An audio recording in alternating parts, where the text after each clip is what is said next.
Hi అండి, అందరూ ఎలా ఉన్నారు? ఇప్పుడైతే నేను ఎగ్ రోస్ట్ పులుసు అయితే చేసి చూపిస్తాను మీకు. ఇప్పుడు ముందుగా అయితే కొంచెం ఆయిల్ పెట్టుకున్నాను.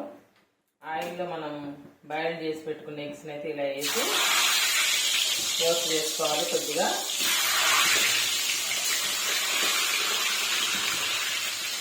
ఇలా గోల్డెన్ కలర్ వచ్చేంత వరకు ఫ్రై చేసుకోవాలి. ఇప్పుడు దీన్ని పక్కన తీసుకున్నాము. ఇప్పుడు ఇది వేడెక్కింది, మనము ఆయిల్ అయితే వేసుకోవాలి. ఇలా రెండు పావులు ఆయిల్ వేడెక్కింది. జీలకర్ర కొన్ని మెంతులు వేసుకున్నాం కదా, అవి చిటపటాల తర్వాత ముందుగా కట్ చేసుకున్న వేసుకున్నాము.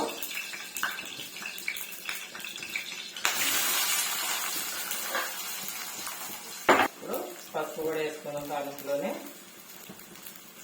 ఇప్పుడు ఒక 2-3 మినిట్స్ అయితే మూత పెట్టుకుందాం ఆయిల్లోనే వేద్దాం వీటిని.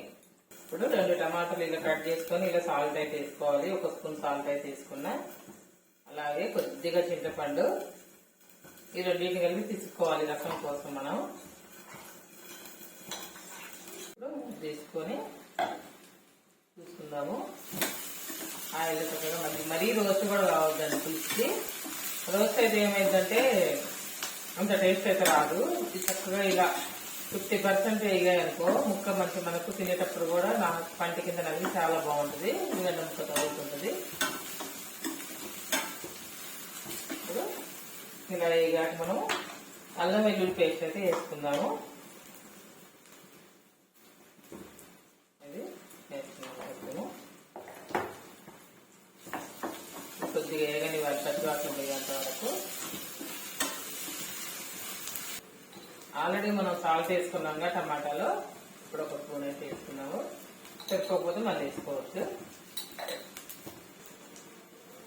1 స్పూను కారం అయితే ఇష్టం అండి.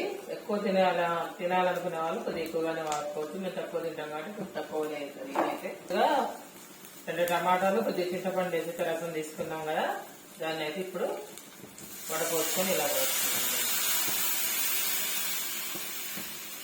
దీన్ని కొద్దిసేపు మనం మరగనిద్దాం. ముందుగా రోస్ట్ చేసుకున్న ఎగ్స్ ఉన్నాయిగా, వాటికైతే ఇలా మొద్ది చూసుకుందాము. పులుసు అయితే మంచిగా మరుగుతుంది. ఇప్పుడు మనం కట్ చేసి పెట్టుకున్న ఎగ్స్ని అయితే ఇలా వేసుకుందాము. ఇలా వేసిన తర్వాత ఒక 5 నిమిషాలు అయితే దగ్గరగా అయ్యేదాకా ఉందా మూత పెట్టేసి.